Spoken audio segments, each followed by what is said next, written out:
hali nchini Sudan bado ni tete baada ya wapiganaji wa RSF kudai kuidungua ndege ya jeshi la serikali katika eneo la kaskazini mwa Darfur. Haya yanajiri siku chache baada ya waasi hao kufurushwa kutoka jijini Khartoum na wanajeshi, na wakati huo Umoja wa Mataifa umechukizwa na taarifa za mauaji ya kiholela ya raia wa kawaida kwenye purukushani hizo. Mamilioni wameyakimbia makazi yao na maelfu wanakabiliana na hali ngumu ya kibinadamu kwa sababu ya vita hivyo vilivyoanza miaka miwili iliyopita. Thelma Mozaya na taarifa zaidi. Kwa mujibu wa video iliyochapishwa ambayo haijathibitika, wapiganaji wa RSF walidungua ndege ya jeshi la Sudan aina ya Antonov kwenye eneo la kaskazini mwa Darfur siku ya Alhamisi. Hata hivyo, hakuna tamko rasmi la jeshi la Sudan kufuatia tukio hilo. Wapiganaji wa RSF wanadai kuwa walidungua ndege zilizotumiwa na jeshi awali, ikiwemo moja ya usafiri iliyodondoshwa eneo hilo hilo la Darfur mwezi wa Oktoba. Mwanzoni mwa wiki hii, kiongozi wa kundi la RSF Mohamed Hamdan Dagalo alisisitiza kuwa vita kati yao na jeshi la serikali haijafikia kikomo na kwamba wapiganaji wake watarejea Khartoum baada ya kufurushwa. Ifahamike kuwa Darfur ni ngome ya wapiganaji wa RSF. Kwa upande wake, Umoja wa Mataifa umechukizwa na mauaji ya kiholela ya raia wa kawaida wakati wa purukushani za kuwasukuma wapiganaji wa RSF kuiondoka Khartoum. Mkuu wa shirika la kutetea haki za binadamu katika Umoja wa Mataifa, Volker Turk, amesikitishwa sana na mauaji hayo, imeeleza taarifa yake. Kauli hizo zinaungwa mkono na msemaji wa afisi ya Umoja wa Mataifa ya masuala ya haki za binadamu OHCHR, Saif Magango. Tumesikitishwa na ripoti za mauaji ya kiholela ya raia wa kawaida mjini Khartoum baada ya jeshi la Sudan kufanikiwa kudhibiti mwishoni mwa Machi. Tunawasihi makamanda wa jeshi la serikali ya Sudan kuchukua hatua za dharura kusitisha mauaji hayo yasiyokuwa na msingi. Duru zinaeleza kuwa kundi la wapiganaji wa RSF limewaua watu wasiopungua 85 katika kipindi cha wiki moja wakati wa mapambano ya kusini mwa Khartoum. Vita hivyo vilianza baada ya mvutano wa uongozi kutokea kati ya jeshi la serikali na wapiganaji wa RSF kwenye kipindi cha mpito cha kuupisha utawala wa kiraia. Asante Thelma Mozaya kwa taarifa hiyo. Tangazo la Rais wa Marekani Donald Trump la ushuru mpya kwa bidhaa zinazoagizwa Marekani kutoka mataifa mbalimbali limezua hofu kubwa kwa nchi nyingi, huku viongozi wa nchi mbalimbali wakionyesha hofu yao pia juu ya athari zake kwa uchumi wa dunia. Mwenzangu Angela Mdungu amezungumza na mchambuzi wa masuala ya uchumi na siasa Dr. Sofa Mweni wa Mombasa kule nchini Kenya, na kwanza amemuuliza namna anavyo utafsiri ushuru mpya wa Trump. Tusikilize. Matangazo haya yataathiri sana uchumi wa dunia kwa sababu sana nchi kwa nchi zinafanya biashara kupeleka kule bidhaa na kuchukua bidhaa.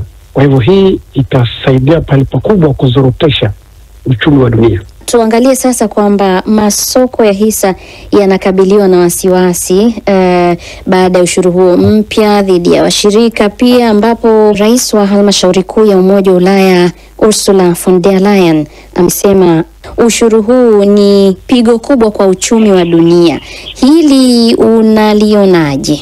Hiyo ni kweli kabisa, kwa sababu hebu tuangalie kutoka mwanzo. Kwa kawaida biashara ya ulimwengu zaidi ya 60% sana bidhaa nyingi zinauzwa na kununuliwa kutumia dola ya Marekani.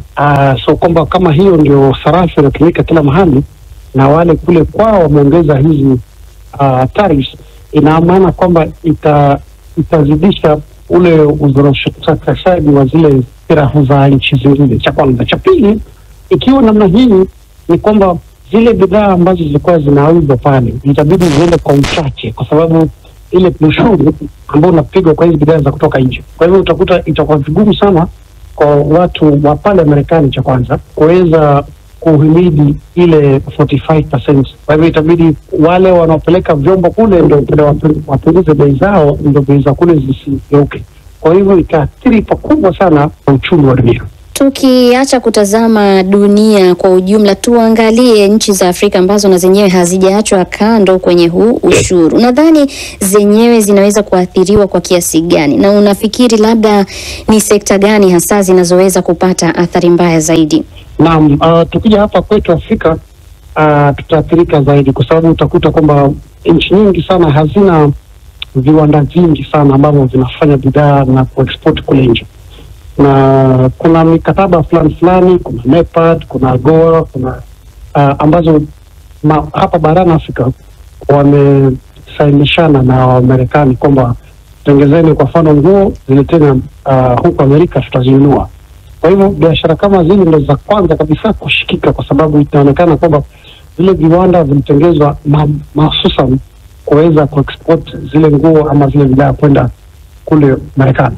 Kwa hivyo kama zile zitapigwa ushuru pia namna hiyo, itabidi hizo biashara zitaenda chini, labda kama zitaweza kujimudu kibiashara basi zitafunga. Kwa hivyo hapa Afrika, bara Afrika, sekta ambazo zitapatikana sana sana ni za uzalishaji wa chakula, maana kuna chakula kingi sana kinapelekwa kule.